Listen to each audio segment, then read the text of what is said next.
Hey guys, welcome back to the channel, welcome back to another video. We are of course talking about the big breaking news story, the breaking transfer news story of this afternoon, and it involves Manchester City, who have put together and sent off an official bid for Tottenham striker Harry Kane.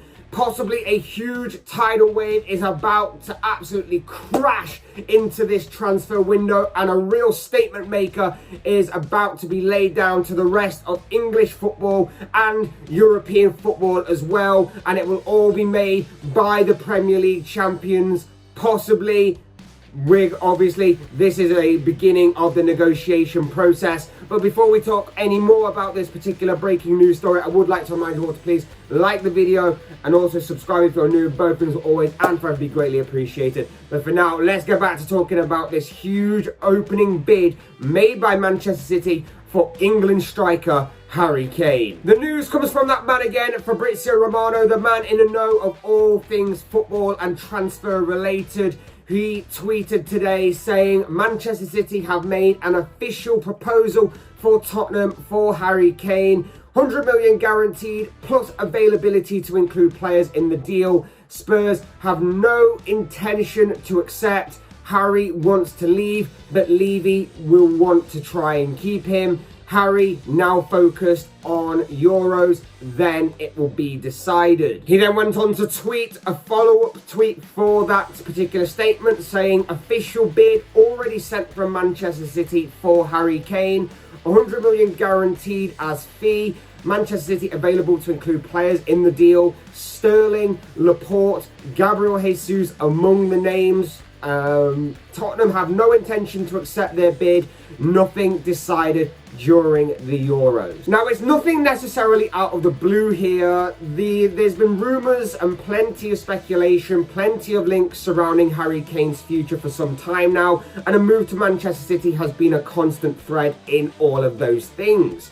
City, of course, are among a few teams that are, of course, being linked with his name, have been rumoured to be interested in Kane, and are both realistic and have the financial capabilities to even attempt to sign the England striker. And here, this news appears to be the official confirmation of that interest, of course. We know that Tottenham will obviously want to try and keep hold of their talisman, as Fabrizio Romano stated in his tweets. We know that they've attempted to remain firm on their stance of keeping Kane whenever this particular topic has come up within the media. Daniel Levy has been at the forefront of that. But we also know that Kane has made it public that he wants to leave the club in order to pursue the big trophies, the big accomplishments in football, the league titles, the Champions League titles, and so on and so forth. And of course, City are in a very good stature right now in order to help him achieve them goals. So really, it's nothing that we didn't already have an idea about. It just seems that things are now beginning to move forward. Now, it's been rumoured and kind of seen that despite Tottenham and Daniel Levy's defiant stance on Kane's position at the club and the fact that they don't want to sell him, it's being said that, and we can kind of see it as well, that if the right offer was made by a club for Harry Kane, Spurs may or would be tempted in cashing in on the England striker, with rumoured figures set to be set between the 120 million to 150 million pound mark. Somewhere in that region would possibly be enough to tempt Tottenham to sell their talisman, their striker. But of course, as well as that, the possibility of money plus players in this deal, as what Romano has tweeted, with the likes of Sterling, Gabriel Jesus and Aymeric Laporte all being rumoured to be involved in this deal. City are apparently putting their names forward to be in part exchange of this deal, whether it's just one of them or a combination of two of them, or maybe even all three of them. That could certainly help sweeten the deal for Spurs and make sure that all parties come away with something decent and can all come away with something from this deal. It could be very good. The three of them on their day are very, very good players. It could certainly help Spurs out quite a lot. And of course, then that means City get their man, they get their target in Harry Kane.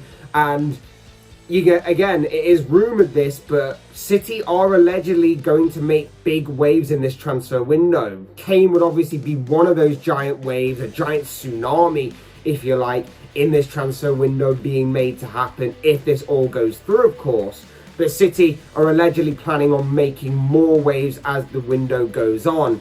But of course, they're being said that they want to make some room in their squad first. They want to try and free up some space, free up some funds. And of course, selling players and getting rid of some players is the way to do that. And those three names seem the ones that are disposable for them. We'll get on to more about the trade deal in a moment later on in the video. But of course, it is very interesting to see how this opening bid has played out for them. Now, of course, given the scale of financial matters at the club, the current pandemic, which has of course hit everybody hard in some way, somehow, over the past 16 months or so, and the brand new and expensive shiny stadium that, of course, Tottenham have recently got, it can't be looking good for Spurs in that aspect. We can all kind of tell with the way that they've been acting and the way they've been spouting stuff in the media that Spurs have some underlying, behind the scenes, some deep financial issues. And despite Levy's comments in the media that Spurs won't be selling, they remain defiant on Kane. They will do everything possible to keep him at the club. It does kind of suggest that if the right money was available, if the right offer was made for Kane, they probably would be open to selling him. And it's just a matter of putting some serious cash on the table. And I know that contracts don't probably mean a lot or as much as they once did in football these days, but Kane is contracted to Spurs until 2024. He's still got 3 years left at the club, and that is of course the one card that Spurs do have in their favour in this scenario. Will they play it? They're going to obviously use it to try and drag as much money out as possible. But it's whether City will want to play ball in that or whether they'll move on to another target, say an Erling Haaland by chance. Whether that happens or not, who knows? We will wait and see, of course. But it does kind of strike me as a little similar to the situation that Liverpool were in when Fernando Torres left over a decade ago. Liverpool stated time and time again that he wouldn't be sold, and they even put out a tweet a few days before transfer deadline day that Torres won't be sold by Liverpool in this transfer window. And then of course 3 days later, the winter transfer deadline day saw Liverpool sell Fernando Torres to Chelsea. So the opening bid has been made. City have tested the waters. City have put forward a bid to test Tottenham's resolve and their position in keeping Harry Kane. And Spurs' response now will be interesting to monitor as to whether a deal is anywhere close to being agreed upon or not. Negotiations have definitely begun. City have put forward a £100 million bid, plus the possibility of exchanging up to 3 City players in part exchange of this deal going through. Raheem Sterling, Aymeric Laporte and Gabriel Jesus are all 3 of the names that Romano has stated are in some way involved in this deal, whether it's all 3 at once, a combination of 2 of them, or just the sole one to be put forward. But of course, with these part exchange deals, they all require all parties that are involved to play ball. So whether the players that City have rumoured to be put forward in this part exchange deal, in this offering, want to actually play for Tottenham in the future remains to be seen, because of course deals can simply break down because 1 or 2 or in this case 3 of the members of this part exchange deal do not want to play for Tottenham. Then the deal entirely collapses and they have to go again and start from square one. Whether that is the case or not remains to be seen, but all parties need to be on the same page, singing off the same hymn sheet, that kind of old cliche. But the future of Tottenham is surrounded in such mystery right now that it might be even more difficult to kind of get this part exchange deal done. To me at least, it doesn't seem appealing. It doesn't seem appealing to go to a club that at the moment don't even have a manager, and their future is clouded in this aura of mystery. We don't know who's going to be walking through the door to take over as manager at Tottenham.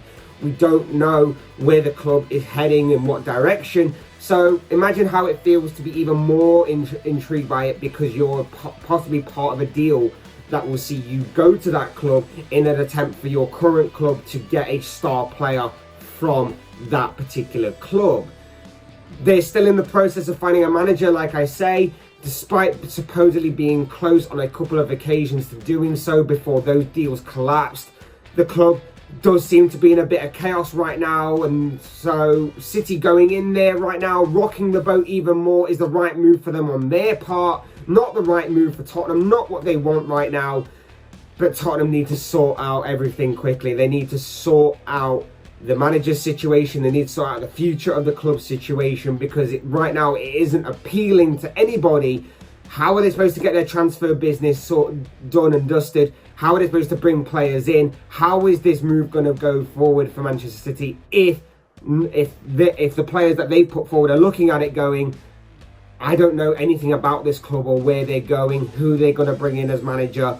So things need to be sorted out very quickly on both sides of this deal. And look, let's just speak about this from City's point of view for a moment.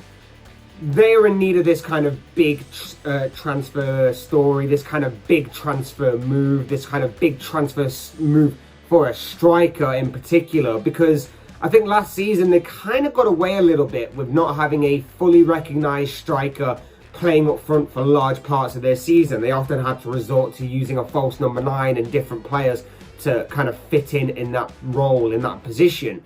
You know, it was either due to Sergio Aguero's injuries, Gabriel Jesus' injuries, or seemingly the fact that Guardiola doesn't seem to have enough faith in Jesus to lead the line in certain games, in certain big games. And that may be why Guardiola's decided to put Jesus' name in this sort of hat to possibly be as part exchange for Kane going in the opposite direction. Who knows? But it does seem that this kind of big striking move is what City needed to do in this transfer window, and it seems that they are putting the wheels in motion to, of course, make that happen.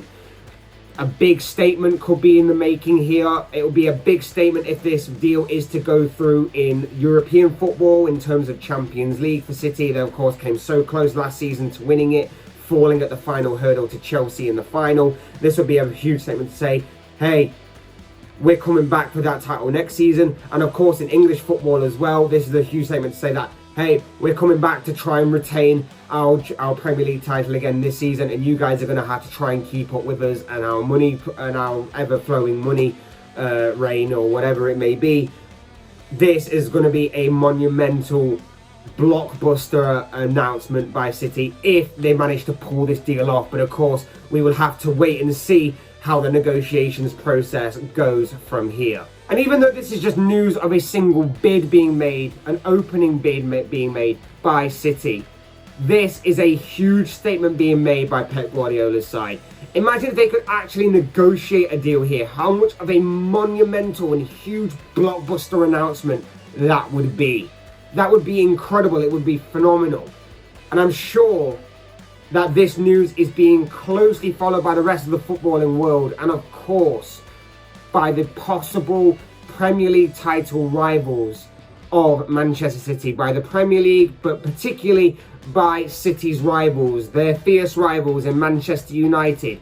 The likes of Chelsea and of course Liverpool as well are probably all sat up right now watching this news very closely, and could be even attempting to make similar sort of major moves for themselves in this transfer window to try and counter City's bid for Kane here.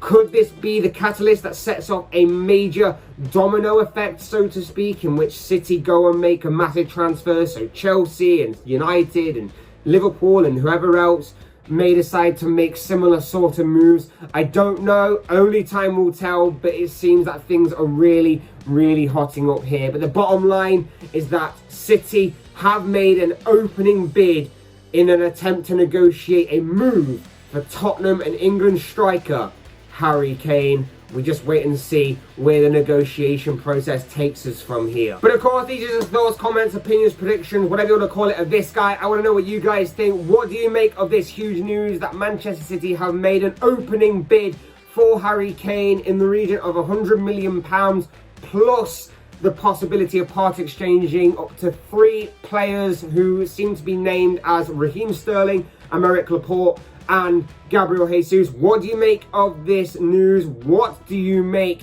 of this potential deal? Do you think Manchester City will sign Harry Kane? Do you think he will be sold by Tottenham this summer? Or do you think some way, somehow, Tottenham may be able to keep hold of the England striker for at least one more season? I'd love to know your thoughts, comments, opinions, predictions, whatever you want to call it, down below in the comment section. I'm sure that will make for interesting reading.